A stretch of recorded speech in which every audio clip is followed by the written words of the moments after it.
I'm starting this video a little bit different. I'm gonna start with the details and then I'll go through the footage. So as the title suggests, this was my first time in Yosemite, and I did that on purpose. I wanted to come during a non-holiday weekend. I wanted to spend longer than just a day or two and really kind of soak in the park. And that's exactly what I did, and as I expected, I fell in love with it.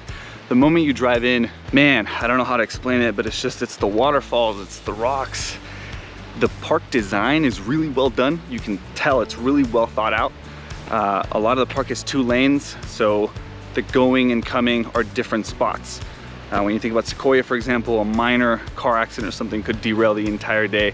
Just seems like the park was really, really well thought out. What's up? Woo!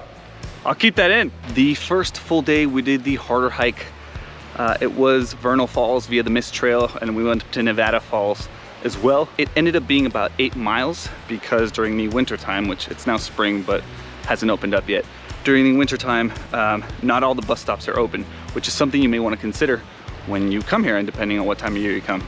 So we ended up going to Curry Village, and then it's a mile walk to the trailhead and then a mile walk back. So it's a 6-mile hike that turns into 8 miles essentially.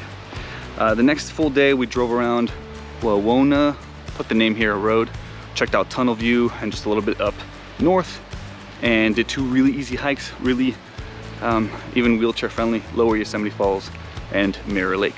All 3 hikes had bathrooms in multiple locations of the hike, which is pretty amazing. Even though they're just pits, it's nice to have bathrooms. It keeps the trails really clean.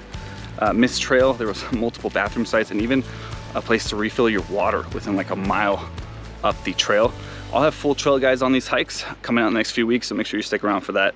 But overall, first time coming, blown away, as I knew I would. Absolutely blown away by how beautiful everything about Yosemite is. And I encourage you guys to really read a little bit of the history, as it's absolutely amazing. All right, let's talk photography. I mean, honestly, biggest tip I can give you guys for photography here in Yosemite is to just always be ready. Every turn has amazing views, but really, I think the big thing that I would share with you guys is that the 2 lenses that I use the most are my wide angle 24mm, the one I have on right now, and my telephoto. The wide angle, there's a lot of spots, a lot of waterfalls, you're up close if you do some hiking where you want that wide angle. And I never thought I would say this, but even the 24 at some points was not enough.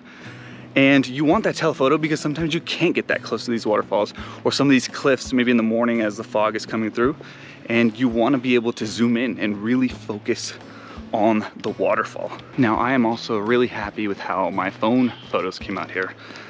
All of those are on my Instagram story, so if you don't follow my Instagram, make sure you do. Beauty is wild, 2 eyes. And the biggest tip I can give you guys when you're using your phone is to make sure that you're adjusting your exposure. So a lot of the times if you're shooting any sort of water, any direct sunlight will way overexpose the water. So you want to adjust down. Now look at your darks. You don't want the darks to be too dark, but I guarantee you most of the time on a bright day here in Yosemite, you're gonna want to adjust that exposure down instead of just taking your phone's word for it. You're gonna notice drastic changes in your photos. And the last tip I'll say here is just that there's no real way to do a, top 5 things to do in Yosemite, because it really depends on what you want to do. You guys have seen, there's some awesome bike trails here. I saw rafting on the way in. There is so much you can do that you can't just narrow it down. And I even asked the ranger, what's the one thing you recommend to somebody coming for the first time? And he said, depends on what kind of person you are. There's something for everybody here. And I would really agree with that. And with that, we'll cut into the 4K footage of everything around the park. Really, really unique footage, and I'm really happy with it. Primarily because our first full day, when we did Vernal Falls, we had a sunny, somewhat cloudy day, warm, really, really nice. And then the next day, it was like I was in the Pacific Northwest again. A lot of clouds. Most of the day was a little bit rainy, a little bit hazy. Made the park just feel really different. So enjoy the footage. Any questions, comment down below. I'll do my best to give you guys an answer, but enjoy Yosemite.